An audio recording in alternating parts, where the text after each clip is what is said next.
Attorney Glencho. Unang-una, Kuya Eric, Tita Lorraine, mga kababayan, let's look at the statement of our former speaker, si Congressman Pantaleon Alvarez. It does not fall under rebellion or insurrection under the revised penal code. Dahil po, pag nag-prosecute po tayo ng isang kriminal na akusado, based sa aligasyon ng complainant, kailangan natin patunayan yung elements of the crime or elements of the offense. So, nakalatag yan. Anong mga elemento? The first element of rebellion or insurrection is taking up arms, rising publicly and taking up arms against the government. Which absent yun. Which is obviously absent, Tita Lorraine. Parang CPP, gano'n. Oh, yes. Ang pumasok sa isipan ko, yung ginawa ni Trillanes. Ayun. Dito sa, anong Ukod. hotel ba yun? Ukod. Ay, sa Ukod. Na pati yung mga platito at mga kutsara nagkawalaan. Yes, okay.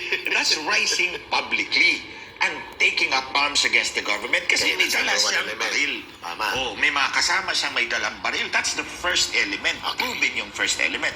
But in the case of Congressman Alvarez, wala naman bit-bit na armas si Congressman Alvarez doon. Ang bit-bit niya, ang tapang ng kanyang bibig. Correct. At buo ang kanyang loob na sabihin yun. Walang rising publicly, walang taking up arms against the government for the purpose of removing from the government or its laws, the allegiance to the government or its laws, any of its territory, and depriving the chief executive or the legislature of any of its prerogatives of power. Correct. So, ito yung tatlong elemento. Wala yan dyan. Pangalawa, dun sa sedition. Sedition. Again, the first element of sedition is rising publicly and tumultuously. Magulo. Magulo. Tumultuously. Orderly. Orderly yung mapayapa. Although there were so many people, ang sobrang dami. Doon pala ako nakakita ng kadaming-daming tao. And then they were orderly, walang mob. Wala kang basura. Wala, malinis. Malinis.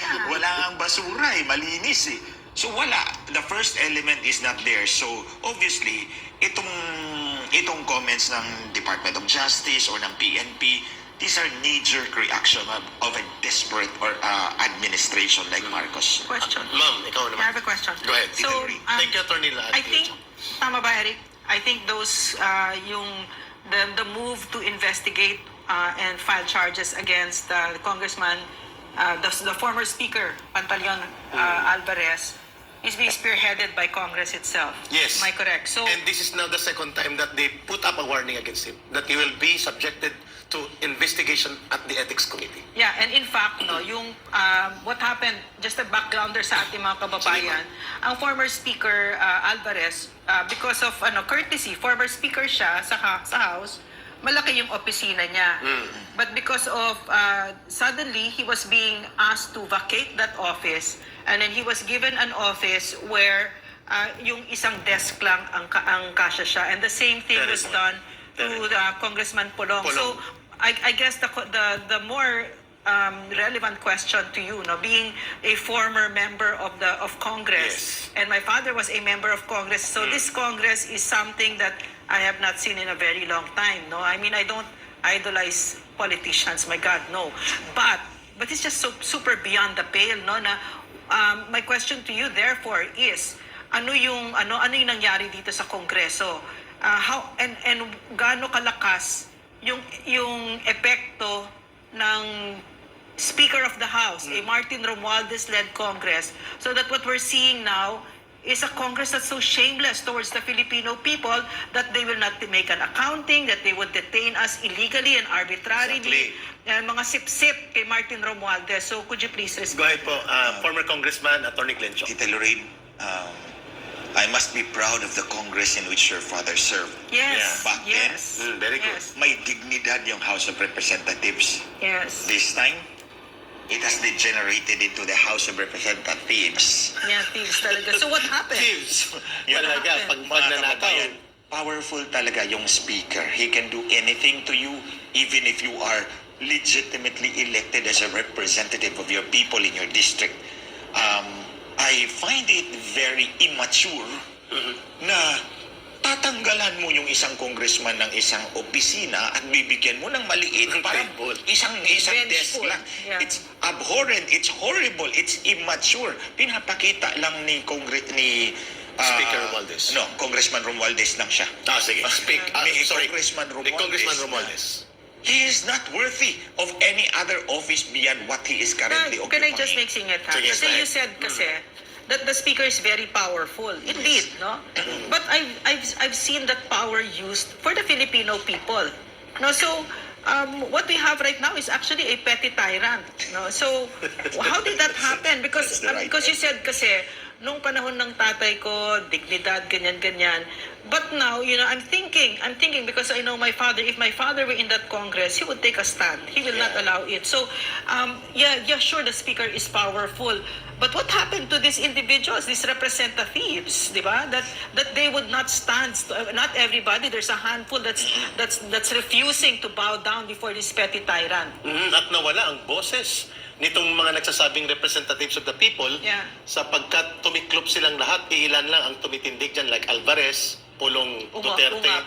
si Si Ungap, Ungap, kahit yes. papano. Attorney Glenn Chong, how low has Congress, sabi ni Ma'am Noreen, got into a shameless state controlled by a petty tyrant like Martin Romualdez? Ano nangyari? I'm sorry, it has gone so low. Nawala na yung dignidad ng buong House of Representatives.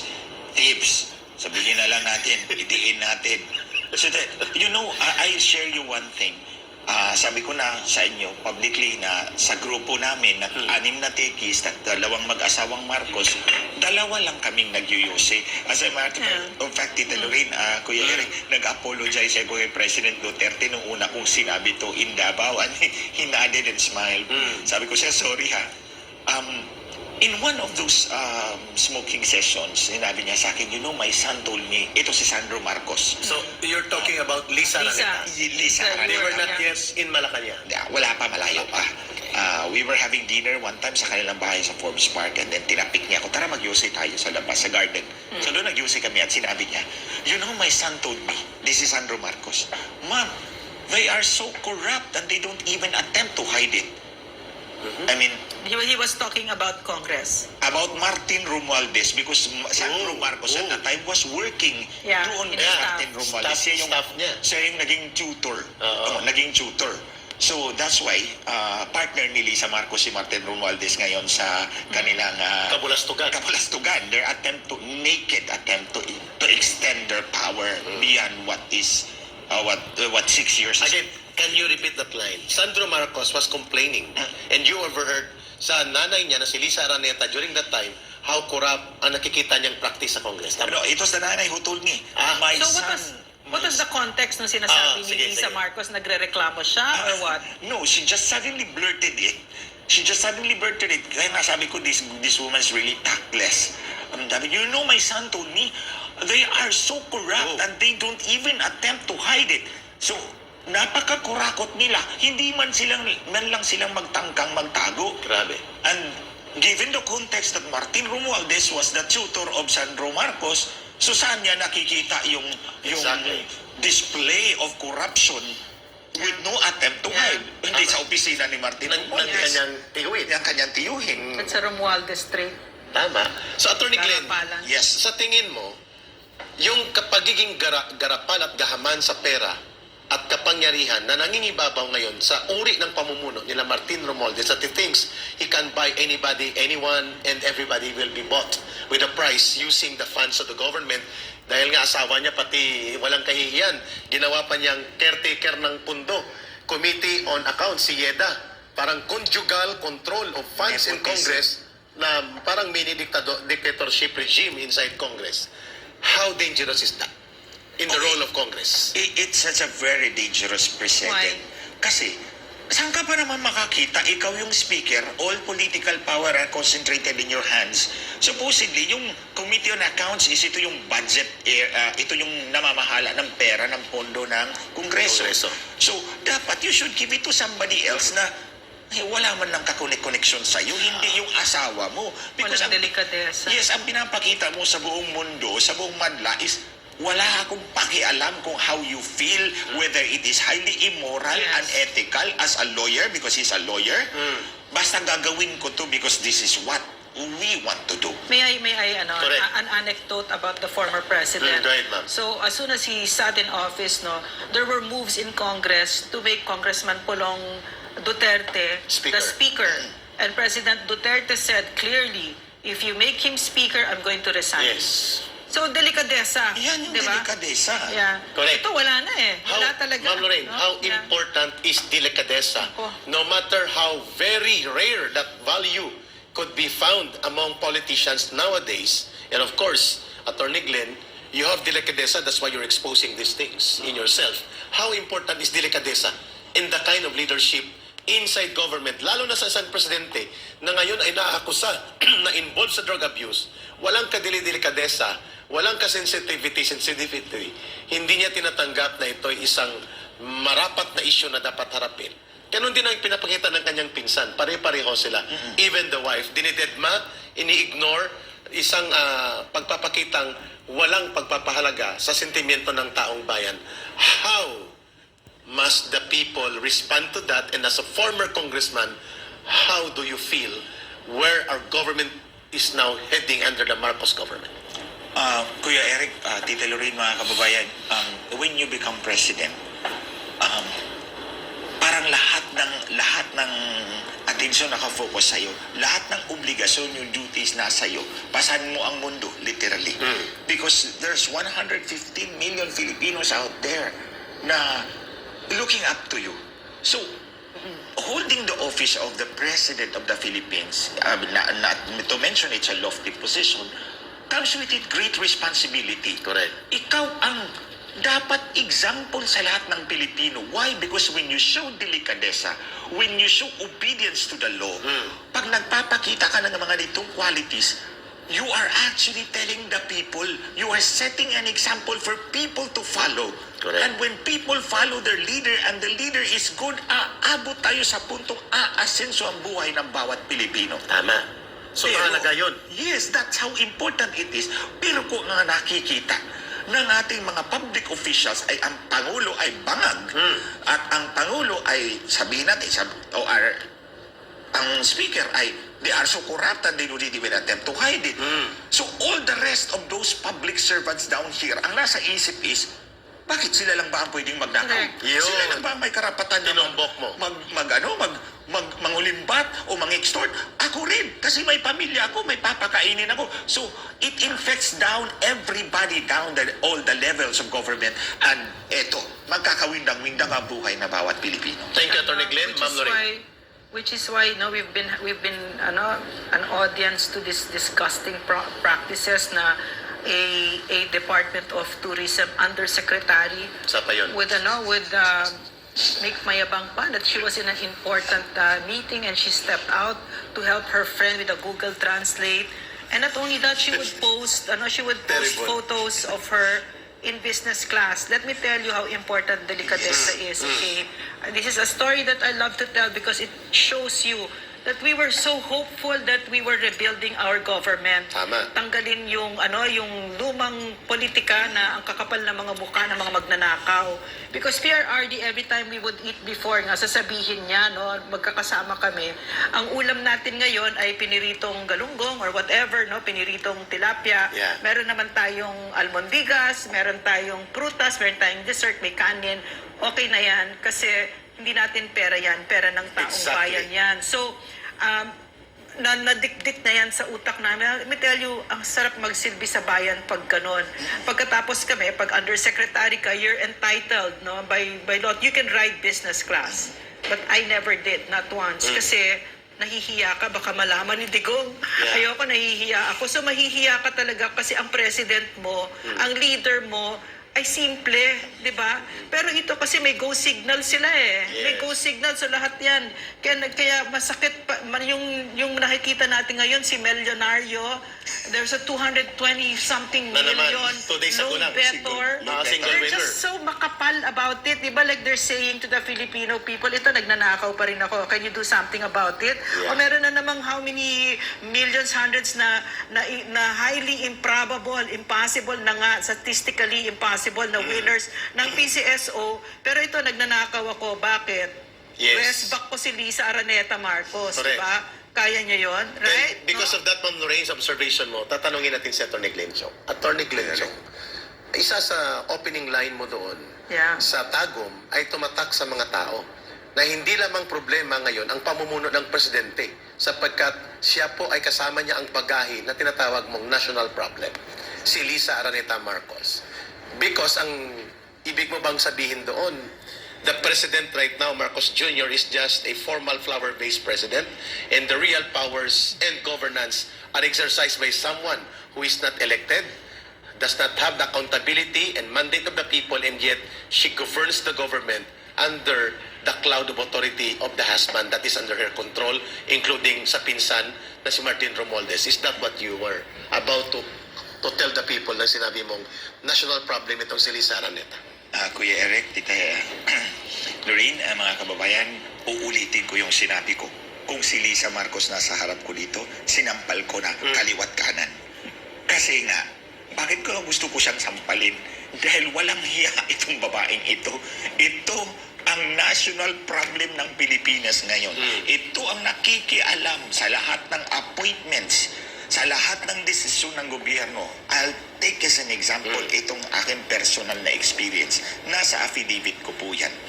Nung inalok po nila sa akin yung posisyon ng National Telecommunications Commission, Commissioner, sabi ko nga mababa yung pwesto pero tinanggap ko kasi nga dublihin ko sana yung free data ng mga kababayan natin. Malaking tulong yan. Malaking tulong. Malaking tulong yan. At feeling ko kaya kong brasuhin si Smart, si Dito at si Blue. Nag-selfie kami. Pagkatapos kong umuo, Tita Lorraine, Kuya Eric, nag-selfie kami si Hubert Guevara, yung nag-selfie, yung na mayapang. SEC Commissioner. At pinadala kay Lisa at pinakita niya sa akin. So, ang nasa isip ko, si Lisa ang nag-offer nito. Hindi naman tong dalawa pupunta sa akin kung hindi naman may go signal ni Lisa. I know her. I worked with her for 6 years. And then, the next day, nagpasalamat ako sa kanya for remembering me. Tapos, December 9, 2022, 5th death anniversary ni Richard, exactly that day tumawag sa Yung driver, security mo. personal lead ko. Sabi ni Ivan, oy, papunta kaming Brussels mamayang hapon. Pinirmahan na ni Presidente yung appointment mo. That was Congratulations. December 2022. December 9, 2022. The next day, itong ating kasama si MJ Mundihan. Tinext ako, Sir, congratulations, NTC Commissioner ka pala. So alam na nila. Although, I just waited for announcement. The end of the year, tinext ako ng kaibigan ko, yung pangalan mo nawala na. Kausapin mo si First Lady. So, I did not lift a finger to talk to her. So, inantay ko na lang. Then, February 10, iba ang in-appoint nila. So, alam ko na, although tinupad ni Marcos yung kanyang sa akin, binawi ni Lisa Marcos kasi natakot sila na kung si Glenn Chong ang ilalagay mo dyan, paano tayo mandaya? Dadaan yung election data sa telco. At hindi ka nila makokontrol. Siya ang may hawak, mabubuking That's tayo. terrible.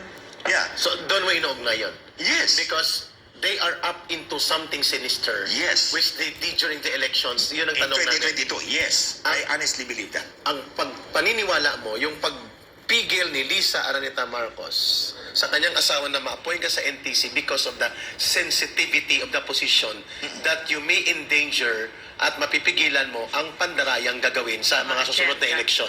Are we getting you right? Yes, that's correct. That's exactly right. So, hindi personal na naagrabyado ka.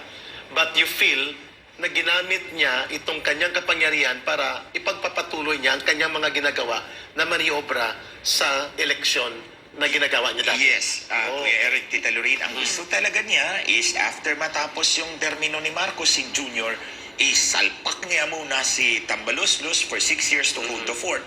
And then after that, maging presidente na yung anak niya. In other words, magkakaroon tayo ng pretender na queen, Lisa Marcos, for the next 18 years. My God, I cannot bear that. I think the people cannot bear a Lisa Marcos in power for 18 And that can years. only happen not in an honest election. Yes. That can only happen in a fraudulent manner of using electoral system na namamanipulate nila. Yes, exactly what they did in 2022 para manalo yung kanyang asawa at yung kanyang anak. Okay. Attorney, May ma'am, go question, ahead. ha? Go ahead, ma'am. Okay. So what you've given us clearly is a glimpse, no, of their vetting process, so-called, which was also very shocking to us from the very start, us who are with President Duterte, because there was a vetting committee. Yeah. Marami yun. Marami yun. And it wasn't it wasn't based on the whims or caprices of one person, more so the girlfriend or the wife of the former president. No, there wasn't anything like, these are all government work